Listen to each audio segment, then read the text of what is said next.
তাইজুল নামক সাংবাদিকরা যারা সোশ্যাল মিডিয়া চালায় তারাই চিনে, ইয়াংরা ভালো করে চিনে।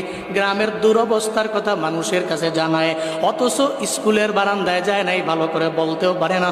সাংবাদিকতা করতে হলে পড়াশোনা লাগে, তাও নাই। কিন্তু সমাজের মানুষের পাশে দাঁড়ানোর জন্য এই ব্যক্তিটা দাঁড়াইল।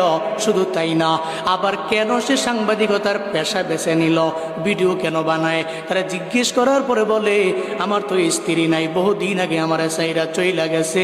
আমার ঘরের মধ্যে, পরিবারের মধ্যে আমার মা বাবা লইয়া নিজে একটা ঘর বানাইয়া পর্যন্ত আমি থাকতে পারি না। অন্যজনের বাড়ির মধ্যে আমি কোনো রকম চলাফেরা করি। এই বরগুনার মুসলমানেরা, এই যে একটা মানুষ সাংবাদিকতার ভিডিওর পেশা বেছে নিল, নিজের পরিবারের কথা চিন্তা করে, নিজের গ্রামের মধ্যে কোন জায়গায় ব্রিজ লাগবে এটা সাংবাদিকতার মাধ্যমে জানায়া দেয়।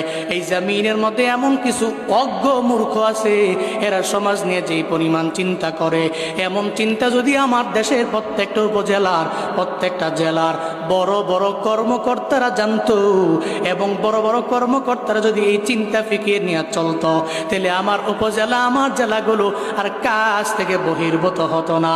আবুল হাসনাত আব্দুল্লাহর মতো সারা বাংলাদেশের মধ্যে নিজের সব কিছু জবাব দিয়ে তার মাধ্যমে জানায়া দিত, ঠিক কিনা?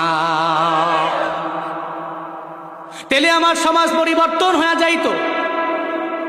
এ সমাজকে পরিবর্তন করার জন্য এমন লিডার বড় জরুরি, এমন নেতা বড় জরুরি।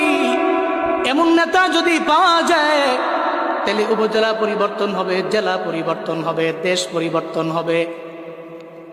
নবীর জিন্দেগি, নবীর যে লিডারশিপ, যদি এই লিডারশিপ দেখে দেখে আগেও ফলো করে চলে, তাহলে ওই ব্যক্তিরা তার সমাজকে পরিবর্তন করতে পারবে।